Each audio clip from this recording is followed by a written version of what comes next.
말씀을 같이 나누겠습니다. 인생의 고통과 세상의 소란으로 마음이 짓눌릴 때는 기도할 때입니다. 제 기도를 가만 보니까 늘 하는 기도 가운데 마지막 기도가 우리 생애를 위해서 기도해 주시는, 개척하고 저 혼자 어쨌든 애쓰고 힘쓰고 했지만 거의 1년은 저희 집사람과 아이 둘하고 예배 드릴 때 어느 날은 이제 내가 개척자가 아닌가 보다 라는 좌절에 빠져서 약간의 우울증 비슷한 마음으로 정말 방에 틀어박혀서 하루 종일 제대로 먹지도 않고 나가지도 않고 제 개척을 그만둬야 되나 이런 좌절에 빠졌을 때 정말 할 일 없어서 또 할 게 없어서 성경을 읽게 되었어요. 성경을 읽는데 만난 말씀이 베드로가 예수님을 부인하기 직전에 예수님이 베드로에게 하신 말씀이었어요. 사단이 밀가부르듯 하려고 너를 청구하였으나 내가 너를 위하여 기도하였노니 너는 돌이킨 후에 내 형제를 구하라. 때때로 우리가 우리 자신들의 생애를 볼 때 내 인생이 왜 이렇게 안 풀리나 어렵나 또 혹은 자기 자신의 생애에 대해서 정말 어렵다 힘들다 안 되겠다 하고 좌절할 때가 있을 것입니다만 기억하십시오. 여러분이 주 예수를 향하여 믿음을 고백했다면 그분의 십자가의 은혜에 감격한 순간이 있었다면 또 하나님에 대한 거룩한 믿음의 마음이 눈꽃만큼이라도 있었다면 우리 예수님이 여러분을 위해서 기도할 것입니다. 사단은 끊임없이 우리를 하나님 나라에서 버려진 인생이요 주님이 아시지 못하는 생애로 또 우리 스스로도 그렇게 대놓고 그리스도가 누구냐 나와 상관이 없다 심지어 저주하여 말하고 욕한 그런 순간까지 있을지라도 기억하십시오. 그것은 사탄이 밀가부로 타려고 청구하는 순간이었을 거예요. 하지만 주님의 말씀을 기억하십시오. 그러나 내가 너를 위하여 기도하였노니 너를 위하여 기도하였노니 너는 돌이킨 후에 내 형제를 굳게 하라. 예수님 끊임없이 나를 넘어서 누군가의 생애를 바라보고 있음을 기억하시죠. 믿습니까? 다시 한번요. 따라합시다. 나를 넘어서 누군가를 바라보시는 주님은 나를 위해 기도하십니다. 믿습니까? 여러분, 우리가 이 모든 상황을 다 꿰뚫어 볼 수 없어요. 내 앞을 압니까? 내 뒤를 압니까? 내 좌우를 압니까? 모르지요. 그렇지만 한 가지 분명한 것은 그 모든 전후 사정을 아신 우리 주님은 우리 생애를 향한 아름다운 계획과 목적이 있음을 잊지 마시기 바랍니다.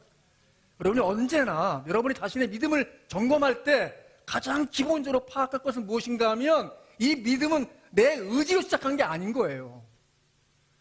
내가 믿어보자 혹시라도 그런 마음 먹었다면 그 마음까지도 우리 주님이 주셔 허락하셔서 믿어지기 시작한 것이지 내게 어떤 선한 의지로 된 것이 아니라는 것이죠. 여러분 스스로를 모르세요? 우리가 흔히 하는 말 있잖아요. 화장실에 들어갈 때 마음과 나올 때 마음 다르다. 우리 복잡한 때 우리 고속도로 휴게소 가면 줄 서 무슨 생각합니까? 좀 빨리 나오지 왜 안 나와? 들어가 있는 우리는 어떻게 생각합니까? 맞아 다 끝나고 나가야 천천히. 그러잖아요. 그게 우리 인간이란 말이죠. 그럼 간사한 우리 속사정을 아신 주님이 시시때때로 마음이 이랬다 저랬다 하는 우리에 대해서도 오래 참으시고 기다려주시고 기도해 주시기 때문에 여러분이 그만한 믿음이 남아있는 거예요. 믿습니까? 끊임없이 여러분 자신을 점검할 때 스스로 좌절스러워요? 절망스러워요? 나에게 별수 기회가 없을까? 소망이 없어요? 예, 옳아요. 맞아요. 그렇습니다만은 우리 주님은 여러분이 낸 기대를 놓치지 않고 기도하십니다. 그래서 제가 마지막 기도하는 거예요. 지금도 우리 생애를 위해서 기도하신 예수님의 이름으로 기도드립니다. 여러분이 기도하지 못해도 여러분이 믿음에 충실하지 못해도 때때로 예수님께 대해 배반한 베드로 같은 삶의 태도가 보일지라도 우리 예수님의 기도는 살아있습니다. 믿습니까? 그것이 우리로 우리 되게 하시는 거예요. 하나님 백성 되게 하고 예수님 제자 되게 하고 그리스도를 따르는 자 되게 하고 많이 못 미치지만 그리스도를 닮아가고자 하는 귀한 마음을 북돋아 주시는 거예요. 그 때때로 나는 그렇지 않은데 누군가가 얘기하죠. 참 예수님처럼 잘 섬겨주세요. 여러분이 그렇단 말이죠. 가끔 여러분이 힘이 넘치게 고생하고 수고하는 거 볼 때 목사로 참 많이 미안해요. 왜 그럴까요? 내가 좀 능력이 있어서 설교를 더 유창하게 잘하고 말이지 사람들에게 좀 더 유명해지면 우리 교인들을 도울 만한 많은 사람이 올 텐데 그런 미안함이 제 안에 있어요. 하지만 제가 미처 돕지 못하지만 여러분 세계를 우리 주님이 도우실 것입니다. 저는 그것 때문에 기도하고 우리 교인들 가운데 조금 더 헌신된 믿음의 사람들은 아직 덜 헌신된 여러분을 위해서 그것 때문에 기도하는 것이죠.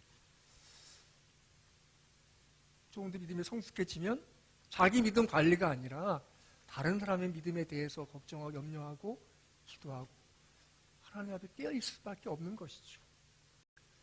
여러분 마음이 뭔가 무너지고 깨어지고 부서지는 순간이 있어요? 깨달으세요. 기도가 필요한 때입니다. 예배드리기 가장 좋은 때는 언제이겠습니까? 같이 한번 읽어볼까요? 시작. 그러므로 형제들아 내가 하나님의 모든 자비하심으로 너희를 권하노니 너희 몸을 하나님이 기뻐하시는 거룩한 산 제물로 드리라. 이는 너희가 드릴 영적 예배니라. 우리 몸 살아있는 동안에 모든 순간에 사실은 지금 예배드릴 때예요. 예배 시작합니다. 예배 시작되는 게 아니라 삶은 내 모든 삶이 예배자의 삶이 되길 원하셔서 그리스도가 그 제물이 되어주셔서 이제는 나로 하여금 내 몸으로 산 제물된 예배적 삶을 우리 주님이 요구하는 줄 믿습니다.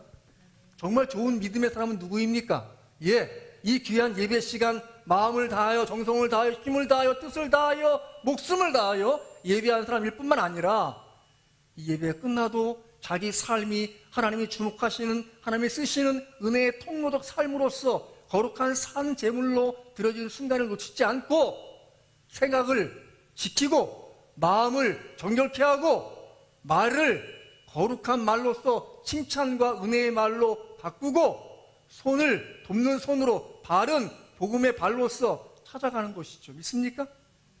그런 예배의 삶이 우리 안에 주님이 기대하시는 삶입니다.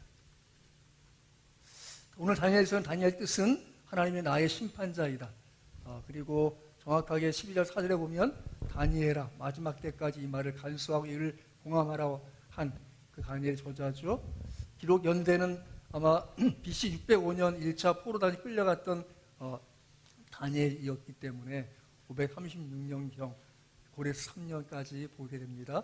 다니엘이 이 바벨론 포로로 끌려갔지만 그 제국이 이제 바사와 메대로 나뉘게 되고 나중에 이제 이 바사가 페르시아인데 그 페르시아 제국이 될 때까지 살아남게 되죠.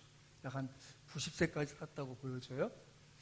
수신자는 바벨론 포로 갇혀있는 사람들에게 예언 문학이고 주요 인물들은 여러 왕들이 장군은 바벨론 왕국이고 다니엘의 배경 포로 귀환이 허락되었을 때 이스라엘 사람들의 그 삶의 태도는 어땠는가 하면 하나님의 회복의 약속이 성취되겠다, 성취된다라는 기대에는 일부 사람이 있었어요.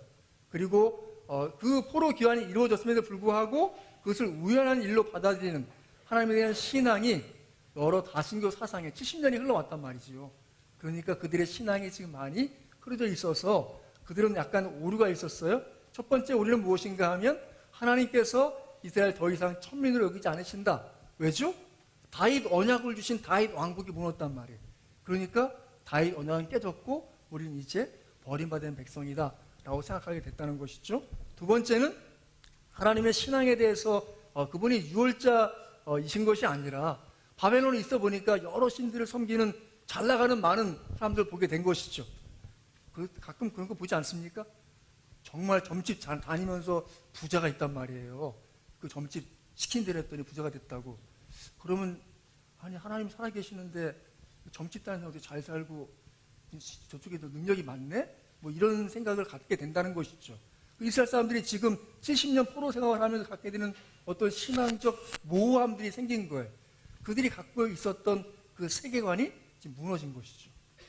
그래도 하나님이 그들을 가운데 하나님의 사람들을 쓰시는 것이죠. 그래서 이 다니엘서의 기록 목적은 온 세상 역사를 주관하시는 하나님의 역사, 그의 경륜을 보여주고 있고요. 또 죄악된 세상을 살아가는 성도들에게 하나님의 나라에 대한 소망을 견고하게 해주죠. 그래서 사실은 이 다니엘과 세 친구들을 보면 믿지 않는 사람들에 대해서 어떤 태도를 대하고 살아야 되는가 볼 수 있는 것도 있어요. 뭐 에스라나 느헤미야나 또 같은 그 시대 예언서이기 때문에 같은 걸 볼 수 있어요. 다니엘의 내용을 정리해 본다면 하나님의 주권을 강조하며 그 모든 세상 나라가 하나님의 손에 있음을 보여주죠.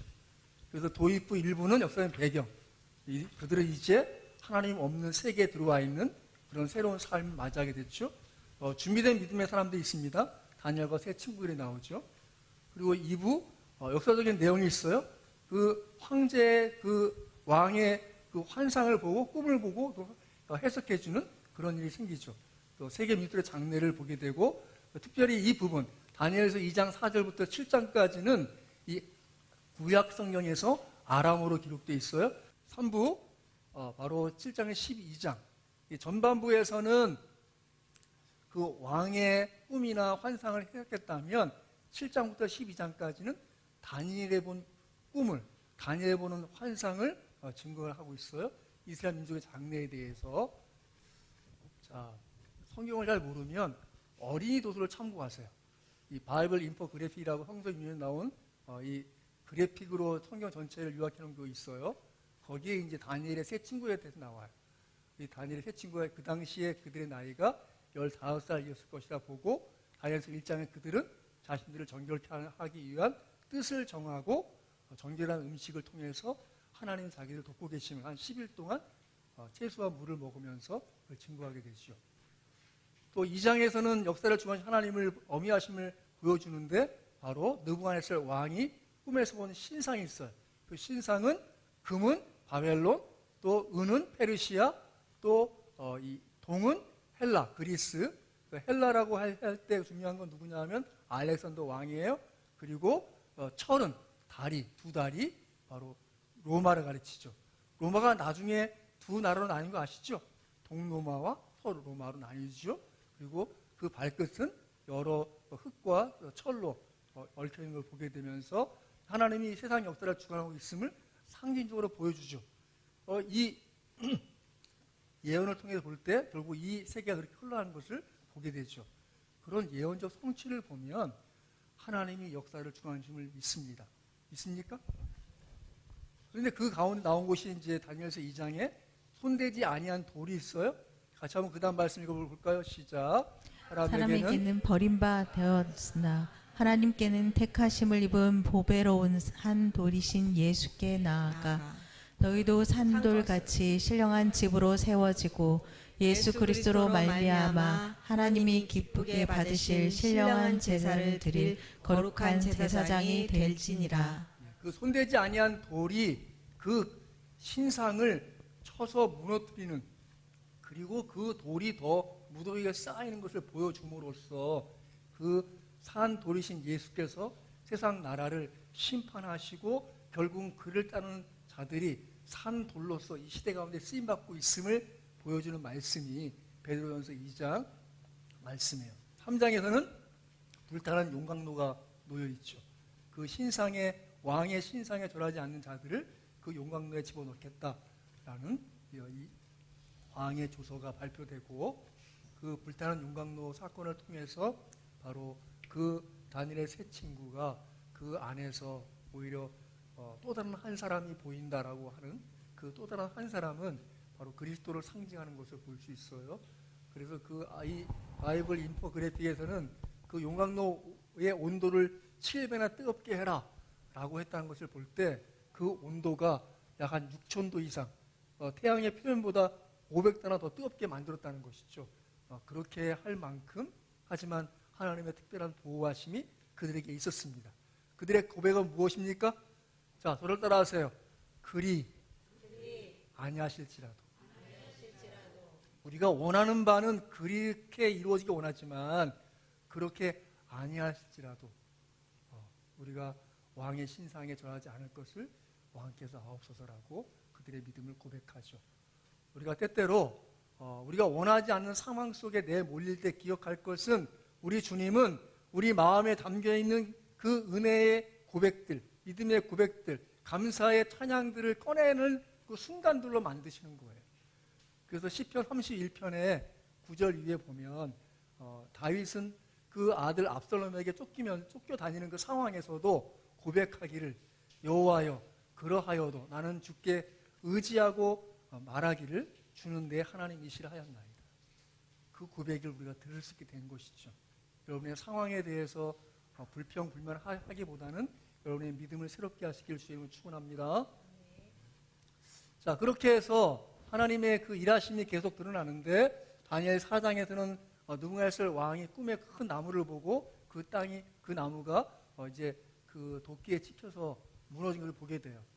그가 이룬 것에 대한 자만할 때 그는 드디어 미쳐서 그냥 7년간을 방황하다가 그가 하나님의 은혜로 깨닫고 돌이켜서 이제 다시 복귀하는 것을 예언적으로 보게 되고 또 다니엘서 5장에서는 그 이제 벨사살 왕이 잔치를 열었는데 한 손이 나타나서 벽에 글씨를 쓰죠. 하여튼 그런 손에 글씨를 쓰는데 하나님이 그 모든 것을 심판하실 것을 말씀하고 있는 그 증거를 우리 이제 다니엘이 해석해 주죠.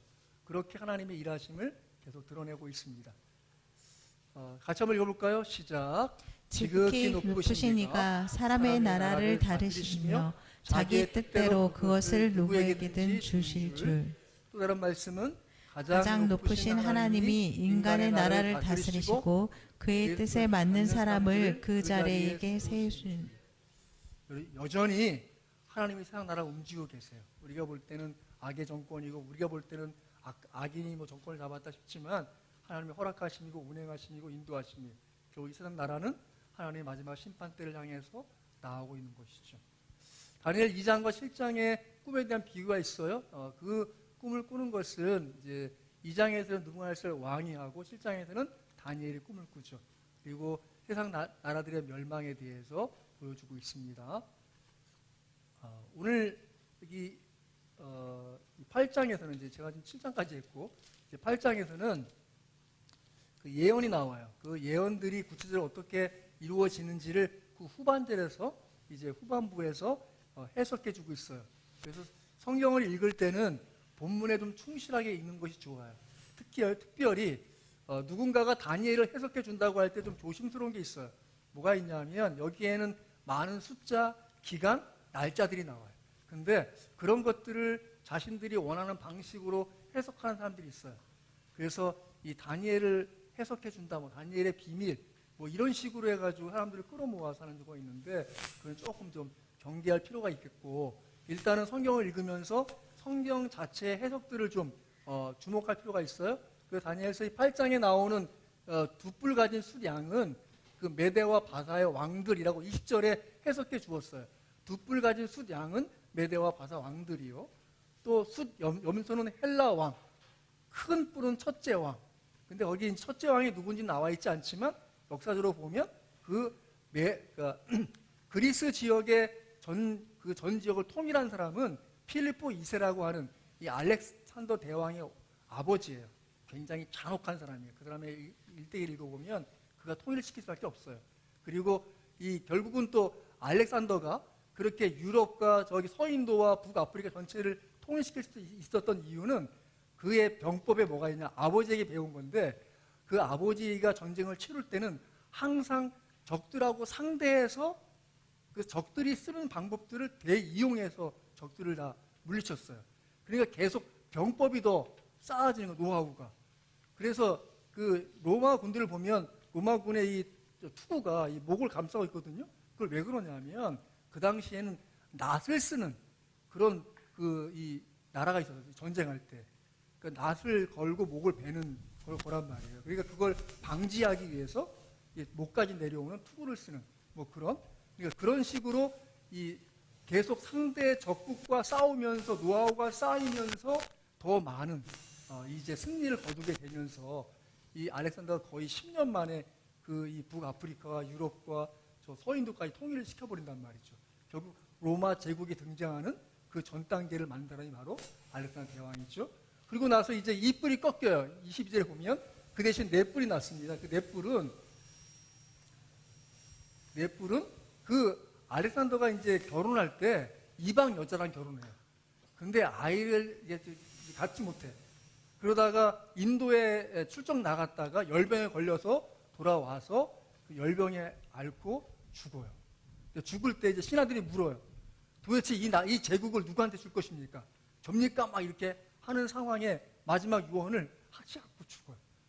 그런 바람에 4명의 장군, 카산드로스, 리시마코스, 프톨레미아 마이오스, 셀리우코스가 그 4지역을 나눠 갖게 돼요. 그런데 가장 큰 제국이 된 것은 이제 이 이집트를 중심으로 하는 프톨레마이오스하고 이쪽 시리아, 그리고 이쪽 이 바벨론 지역을 점령했었던 이 셀리우코스가 가장 큰 제국을 이루고, 이 두 제국 후손들이 결국 이 예루살렘을 가지고 뭐 쟁투하는 일이 생기면서 신구약 중간사가 이제 바로 신약 전에 또 구약이 끝난 그 사이 역사가 파란만장이 펼쳐지는 거예요. 그걸 좀 읽어보면 재밌는데 또 다시 제가 역사 이야기할 때 좀 더 말씀드릴게요. 자, 그래서 그 다음에 한 왕이 일어나요. 이 안티오쿠스 4세 에피파네스는 이 셀리우쿠스 계열의 왕인데, 이 사람이 좀 잔혹한 왕이고, 여기서 이제 이 사람에 대해서 굉장히 극단적으로 표현한 이유는 이게 적그리스도의 표상이기 때문에, 그 마지막 시대에 이루어질 적그리스도의 표상적 인물이 안티오쿠스 4세 에피파네스예요. 또 실제로 이 사람은 예루살렘 성전에 이 성전 제사 드리는 사람들을 죽이고 어린아이까지 죽이고 또 돼지 피를 뿌리고 제우스 신에게 제사하는 그런 일을 행했어요. 그래서 이 사람의 이름이 안티오쿠스 4세 에피파네스인데, 에피파네스는 신의 현현, 그러니까 신을 대리한 사람의 의미가 있어요. 그런데 이스라엘 사람들은 이 사람의 이름을 이렇게 안 불렀어요. 안티오쿠스 4세 에피마네스. 왜 그걸 부르냐면 에피마네스는 미친놈이에요. 그러니까 이제 왕이라고 불러주고 싶지 않은 거지. 그런 존재가 바로 안티오쿠스 4세예요. 자, 다니엘서 9장에서 이제 드디어 이 다니엘이 하나님의 말씀을 읽다가 예레미야의 예언을 통해서 예루살렘 황폐됨이 70년 만에 그치리라는 말씀을 깨닫게 되고 기대하게 되고 소망해요. 그래서 이제 4절 같이 한번 읽어볼까요? 시작. 내 하나님 여호와께 기도하며 자복하여 이르기를, 크시고 두려워할 주 하나님, 주를 사랑하고 주의 계명을 지키는 자를 위하여 언약을 지키시고 그에게 인자를 베푸시는 이시여. 예, 여러분, 하나님은 긍휼이 많으세요. 은혜로우세요. 그분은 우리를 공의로만 다루지 않으시고 그분의 은혜로 다니시고 그리고 긍휼로 다니시기 때문에 우리가 살아남아 있는 것이고, 아직 살아남아 있다면 그분의 은혜의 기회, 그분의 능력의 기회가 남아있는 줄 믿으시기 바랍니다. 따라합시다. 내 인생에 이루어질 은혜는 남아있다. 믿습니까? 살아있는 이유예요, 여러분. 여러분, 기도의 응답의 기회가 남아있는 것이죠. 그래서 결국 예레미야 예언이 25장에 보면 70년 동안 바벨론 왕을 섬기리라, 70년이 끝나면 돌아오게 되겠다 말씀하시고, 또 70년이 차면 너희를 돌보고 나의 선한 말을 너에게 성취하여 너희를 이곳에 돌아오게 하리라. 예레미야 29장 10절에 이미 말씀하셨죠. 이때는 지금 BC 586년의 때에 말한 거죠. 그런데 그것이 이제 그 연수를 깨닫고 보니까 지금이라고 하는 걸 알게 된 거예요. 그래서 70년에 대한 두 가지 견해가 있습니다. 한 가지는 605년 1차 포로부터 538년에 포로 첫 번째 귀환까지를 기간을 보는 사람이 있고, 또 586년에 성전 파괴와 마지막 3차 포로가 이루어진 때로부터 516년, 이제 538년 먼저 귀환한 사람들이 성전 건축을 시작하려고 했는데 도착해 보니까 황폐하기 때문에 그들이 살 집을 먼저 만들고 농사할 걸 하고 이제 뭐 가축을 좀 기르고 하면 시간이 지나갈 때 학계 선지자가 너희들이 할 일이 뭔지 아니지 않냐 라고 해서 일깨워서 건축한 때가 BC 516년. 그때 이제 제2차 성전 스룹바벨 성전이 건축된 거예요. 그러니까 저는 이제 두 번째 견해가 옳다고 봅니다. 70년이. 자, 그리고 이제 다니엘 9장 1, 4절에 보면 그 일이 이루어질 때 그는 하나님께 기도하고 그 하나님의 뜻을 이제 구하게 되고 그 일이 이루어지는 것을 하나님의 이제 보여주시는 그 일의 전제가 되죠. 9장 19절에 보면 9장 19절 주여 들으소서, 주여 용서하소서, 주여 귀를 기울이시고 행하소서. 왜 교회에서 주여 삼창합니까? 여기에 근거 두고 하는 거예요. 여기 근거를 두고 주여 삼창하는 거예요. 뭐 그건 하는 분도 있고 안 하는 분도 있는데 여기 말씀만 기억해 두세요. 결국은 그가 기도할 때 하나님의 일하심이 드러나게 되고 그리고 가브엘이 에일이 오게 돼요. 그리고 말씀하여 내게 말하여 이르되 다니엘아 내가 이제 내게 지혜와 총명을 주려고 왔느니라 라고 주의 응답이 이루어짐에 대해서 말씀하지요. 그리고 이제 그 일이 이루어지는 과정에서 에스라 1장 1에서 4절을 보면 이제 바사왕 고레스가 하늘의 하나님 여호와께서 세상 모든 나라를 내게 주셨고 나에게 명령하사 유다 예루살렘 성전을 건축하라 하셨나니, 근데 이제 일반 역사에서는 이렇게 되어 있지 않고 이 고레스 키루스 왕이 이 모든 민족을 자기 모든 나라에 돌아가서 성전을 자기들이 원하는 종교를 하고 우리 제국을 위해서 예배하라 이렇게 돌려보내줘요. 근데 이제 이스라엘 민족이 볼 때는 하나님의 허락하심이기 때문에 이렇게 기록된 것이죠. 그래서 성전을 건축하라고 해서 이제 제1차 포로 기환이 이제 이루어지는 때가 BC 538년이에요. 자, 같이 한번 읽어볼까요? 다니엘서 9장 25절 시작. 그러므로 너는 깨달아 알지니라 예루살렘을 중건하라는 영이 날 때부터 기름을 받은 자 곧 왕이 일어나기까지 7 이레와 62 이레가 지날 것이요 그 곤란 안에 성이 중건되어 광장과 거리가 세워질 것이며, 이 7 이레, 62 이레에 대한 해석에 대해서 이것이 그냥 7일을 의미하는 것일 수 있다라고 보는 견해도 있고, 그게 아니라 그것이 한 해, 7회라고 보는 견해가 있어요. 또 이걸 좀 더 뭐 여러 개 있는데 제가 가장 일반적인 것을 여러분에게 말씀드리려고 이 구절을 보여드리는 거예요. 하나님은 예루살렘 재건을 명하는 조서를 선포되는 때로부터 기름 부음 받으실 메시아의 도래 때까지의 기간이 69일에, 그러니까 이 7년을 생각해 보면 그것이 이 70일이면은 77에 49, 490년이 된단 말이죠. 그런데 69일이라고 했기 때문에 그 7일에와 62일에 합하면 69일이에요. 그러면 483년이 될 것이라고 계시하셨다. 이 480년의 기간, 다수의 의견은 느헤미야가 귀환하여 예루살렘 성벽을 재건하기 시작한 해인 BC 444년의 시간이 되었다는 것이다. 그래서 이 예루살렘 성전을 주건하라는 것이 아니라 예루살렘 예루살렘을 중건하는 것이 성을. 그래서 그 부분을 주목해 볼 필요가 있겠고, 그렇게 본다면 이제 예수님이 오시는 때하고 시간이 얼추 맞게 된다라고 본다는 것이죠. 이해하셨어요? 예, 넘어갈게요. 그래서 그 다음 말씀 보면, 자, 느헤미야 1장 5절 8절 천천히 읽습니다. 시작. 왕에게 아뢰되 왕이 만일 좋게 여기시고 종이 왕의 목전에서 은혜를 얻었사오면 나를 유다 땅 나의 조상들의 모실 성읍에 보내어 내 성을 성축하게 하옵소서 하였는데, 또 왕의 살림 감독 아삽에게 조서를 내리사 그가 성전에 속한 영문의 문과 성곽과 내가 들어갈 집을 위하여 들보로 쓸 제목을 내게 주게 하옵소서 하며, 내 하나님의 선한 손이 나를 도우심으로 왕이 허락하고. 이제 1장에서 이제 예루살렘 성벽이 없이 어렵게 성전만 건축되어 있다는 사실을 듣게 되고 성문이 불탔다는 소식을 듣게 된 이 느헤미야가 하나님께 기도해요. 그리고 나서 이제 수심이 가득해서 왕 앞에 나갔더니 왕이 묻는 거죠. 왕이 내게 이르시되 무엇을 원하느냐 하시기로. 그 다음 뭐라고요? 내가 곧 하늘의 하나님께 묵도하고. 그 짧은 순간에 너 왜 얼굴 수심이 가득하냐? 제가 사실 이런 저런 소식을 좀 고향 소식을 들었습니다.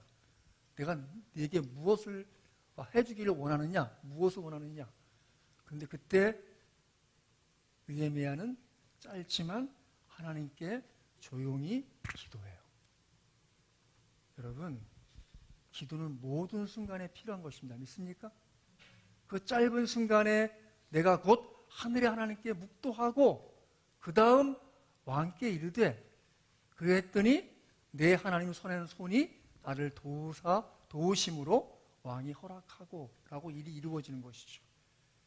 여러분, 우리의 모든 순간에 우리 마음으로도 짧지만 기도하는 것 우리 하나님 들으시는 줄 믿습니다.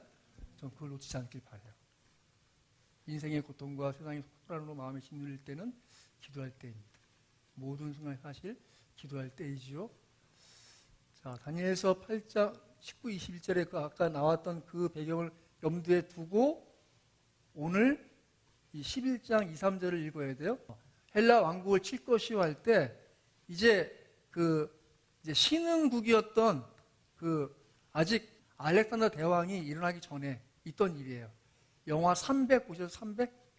영화 300의 배경이 이 말씀인 거예요. 예? 이 페르시아 제국이 힘이 강대해지니까 늘 그 터키까지는 지배했는데 그 너머를 유럽을 못 건너가는 거예요. 거기 터키 그 에게를 지나가면 어디죠? 그리스 지역이에요. 그리스, 헬라 지역. 그걸 점령하고자 이제 군대를 이끌어서 보냈는데 안 되고, 두 번째 이제는 안 되겠다. 해전으로 하자. 해전으로 갔는데 그것도 안 돼요. 그런 와중에 이제 이 페르시아 제국이 서서히 무너지기 시작하죠. 그때 이제 장차 한 능력 있는 왕이 일어나죠. 그게 바로 알렉산더 대왕이죠. 알렉산더가 드디어 순식간에 점령을 해버려요.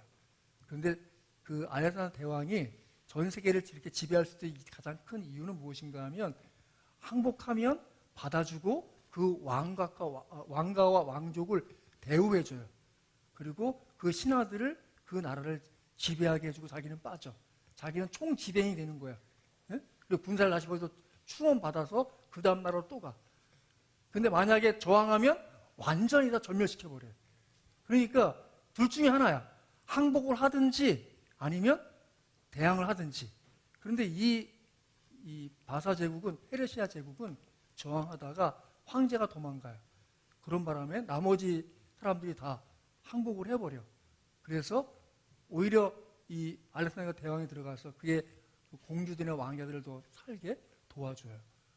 그렇게 해서 이제 세계를 이 큰 권세로 다스리며 자기 마음대로 행하게 되죠. 그런데 이제 이 11장 31, 32절 이야기는 아까 앞서 얘기했던 안티오쿠스 4세, 에피파네스에 관한 이야기예요.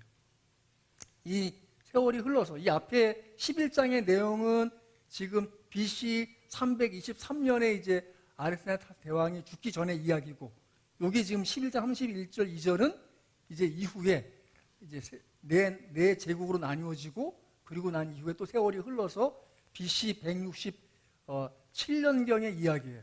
그때 오직 자기 하나님을 아는 백성은 강하고 용맹을 떨치리라 함으로써 유다가 독립되는, 유다 마카비 그 형제들이 유다 독립을 이루어지는 그 사건에 167년부터 BC 64년까지 한 100년간의 그 유다 자치 독립 기간이 생겨요.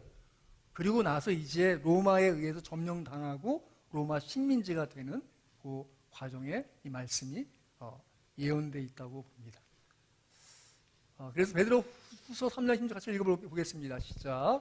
또 그 모든 편지에도 이러한 일에 관하여 말하였으되 그 중에 알기 어려운 것이 더러 있으니 무식한 자들과 굳세지 못한 자들이 다른 성경과 같이 그것도 억지로 풀다가 스스로 멸망에 이르느니라.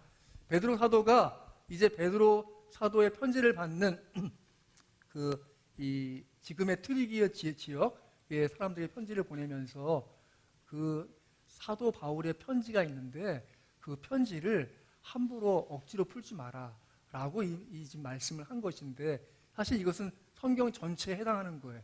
앞서 얘기했지만 다니엘서나 요한계시록을 갖고 있는 기존의 어떤 신학 체계로 자꾸 풀려는 게 있어요. 저도 일종의 그 신학체가 있긴 있지만, 그런데 그것을 과도하게 해석함으로써 많은 오류가 종말론 안에 있어요. 종말론 안에. 그러니까 어디서든지 종말에 관한 말씀을 듣는다든지 다니엘서의 말씀을 듣는다든지 혹은 요한계시의 말씀을 들을 때는 한 번 더 생각을 하고 들으셔야 돼요. 이해하셨어요? 예.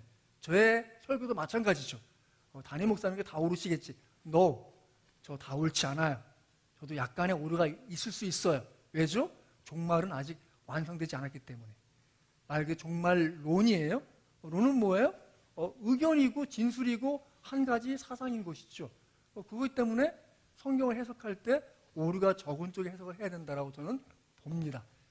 그래서 이제 12장을 볼 때, 자, 내 백성 중에 책에 기록된 모든 자가 구원을 받을 것이라고 말씀하고 있어요. 근데 여기 이제 1차적으로는 안티오쿠스 4세 그 에피파네스에 의해서 이루어지는 심판이 있을 수 있고, 또 두 번째는 로마 제국의 식민지 상에서 이루어진 일이 있을 수 있고, 또 AD 70년에 예루살렘 멸망에 관한 말씀도 있어요. 그러니까 1차적으로는 이제 유다 독립 직전에 이루어지는 그 많은 환란, 그리고 그 이후에 로마의 식민 사회에서 있다가 AD 68년부터 이 AD 70년까지 유다 전쟁사가 있거든요. 로마에. 그런 것일 수 있겠죠. 그런데 그것이 이루어질 때도 백성 중에 책에 기록된 모든 자가 구원을 받을 것이다 라고 말씀하고 있습니다. 같이 말씀 보겠습니다. 자, 요한계시록 21장 27절 보겠습니다. 27절. 요한계시록 21장 27절. 같이 천천히 읽습니다. 시작. 무엇이든지 속된 것이나 가증한 일 또는 거짓말하는 자는 결코 그리로 들어가지 못하되 오직 어린 양의 생명책에 기록된 죄들만 들어가리라. 결국 주 예수를 믿고 어린 양의 생명책에 기록된 자들만 구원을 얻게 됩니다. 우리가 어떤 형태로 이 세상의 종말이 올지는 가늠할 수 없지만 기억할 것은 그것을 억지로 푸는 사람들이 있어요. 성경과 세계 역사를 이렇게 짜맞추고 하는 분들이 계시거든요. 그런 식으로 해석하고 싶어하는 경향이 없지 않아 있습니다. 자, 그리고 또 볼 것은 이제 2절에 보면 땅의 티끌 가운데서 자는 자 중에 많은 사람이 깨어나 할 때 참고할 구절은 자, 데살로니가전서 4장 13절부터 천천히 읽습니다. 시작.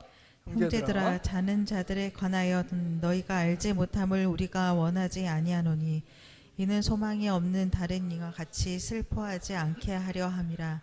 우리가 예수께서 죽으셨다가 다시 살아나심을 믿을진대 이와 같이 예수 안에서 자는 자들도 하나님이 그와 함께 데리고 오시리라.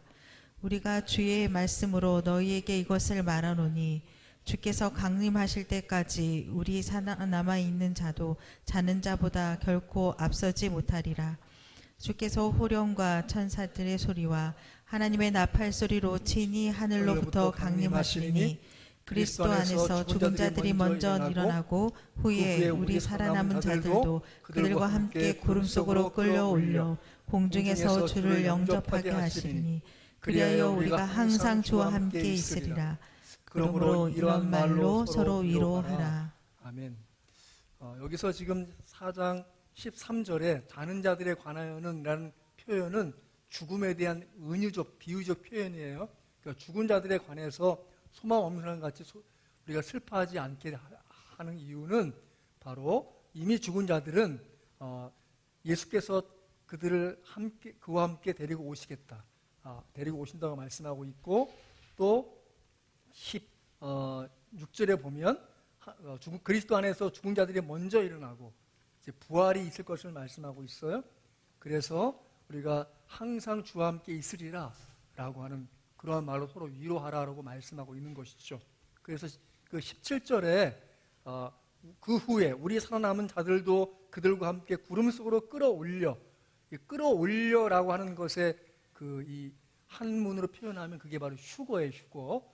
근데 휴거를 말하시는 분들이 물론 저도 휴거를 믿습니다. 그런데 저는 최후 종말이 일시적으로 이루어져서 우리가 휴거된다고 저는 보는데 전천년주의자나 혹은 세대주의자를 통해서 성경을 해석하시는 분들은 이제 공중 재림이 먼저 있고 그리고 지상 재림이 있을 것이다라고 이게 두 번 나눠요.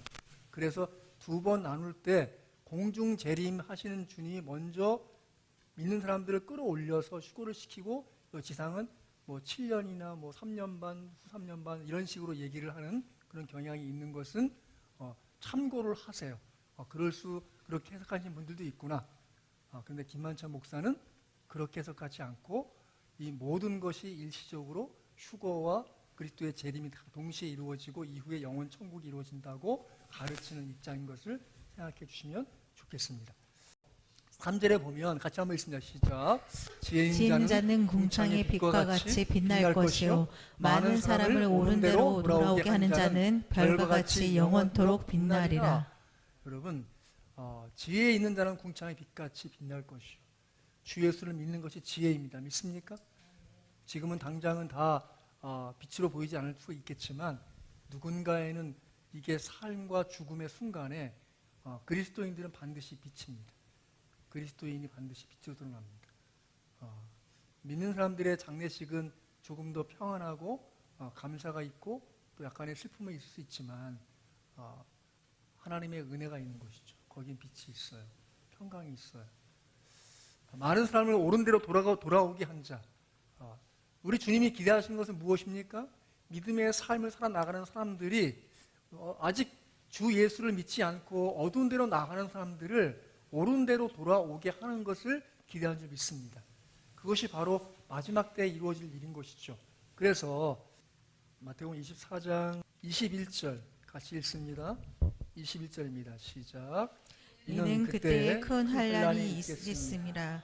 창세로부터 지금까지 이런 환란은 없었고 후에도 없으리라. 그래서 결국 하나님의 그 놀라운 은혜가 어떻게 이루어지는가 하면 29절부터 31절 같이 읽습니다. 시작. 그날 환란 후에 즉시 해가 어두워지며 달이 빛을 내지 아니하며 별들이 하늘에서 떨어지며 하늘의 권능들이 흔들리라. 그때 인자의 징조가 하늘에서 보이겠고 그때 땅의 모든 족속이 통곡하며 그들이 인자가 구름을 타고 능력과 큰 영광으로 오는 것을 보리라. 그가 큰 나팔소리와 함께 천사들을 보내리니 그들이 그의 택하신 자들을 하늘 이 끝에서 저 끝까지 사방에서 모으리라. 결국 마지막 큰 환란의 때가 있고 결국 하나님 그리스도 예수의 재림의 때의 그 모든 것이 심판으로 드러난 것을 보여주는 것이죠. 그게 언제 옵니까? 자, 24장 14절. 자, 24장 14절 읽습니다. 시작. 이 천국 복음이 모든 민족에게 증언되기 위하여 온 세상에 전파되리니 그때야 끝이 오리라. 그렇습니다. 결국은 그리스도 예수의 생명의 은혜가 이루어지는 것이 땅끝까지 증거될 때 끝이 오는 것이죠. 우리는 늘 끝이 언제일까 궁금해하는 죄성이 있어요. 그거 중요한 게 아니에요. 우리는 뭐 해야 됩니까? 땅까지 복음이 증거되는 일에 쓰임받아야 됩니다. 믿습니까? 그런 가운데 그분의 때에 그분의 뜻이 이루어지는 것을 보게 될 것이지 그것이 어떻게 이루어지는지 언제 이루어지는지 그건 중요한 게 아닌데 많은 사람들이 여기에 미혹돼요. 종말의 때에 대해 가르쳐 준다든지 다니엘서의 비밀을 가르쳐 준다든지 요한계시록의 비밀이 뭔지 아냐는지 뭐 이런 식으로 다 잘못되고 있는 거예요. 중요한 것은 내가 그리스도의 복음을 증언하고 증거하는 것이죠. 여러분 옳은 대로 돌아오게 하는 것이 전도하는 것입니다. 그렇지만 구체적으로 예수님의 복음에 대해서 내가 전도할 만한 믿음과 능력이 없다면 인도하세요. 인도.